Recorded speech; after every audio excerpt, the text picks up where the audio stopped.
মাঝে মাঝে জেলখানায় কিছু ভয়ঙ্কর আসামি আসতো আমার সাথে দোয়া নেওয়ার জন্য।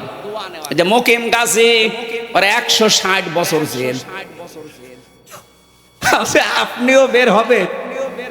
আপনার তো আর একবার জন্ম নেওয়া লাগবে যদি পুরা জেল কেটে বের হওয়া লাগে। যেই লোকটা মারা গেল, এই যে শাহজাহান জল্লাদ, ও একবার এসেছিল এইরকম বড় বড় গোপ দেখে আমার ভয় লেগে গেছে। কে আপনি? বলছে আমি জল্লাদ। বলো জল্লাদ এরকমই হয়? কয় বছর আছেন? ওই সময় বলছিল যে 27 বছর।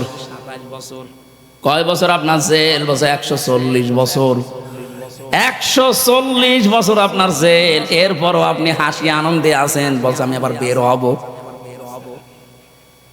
আমার তো মনে হয় শাহজাহান জল্লাদের মতো ওই রকম চিন্তা ভাবনা আপনিও করেছিলেন যে 41 সাল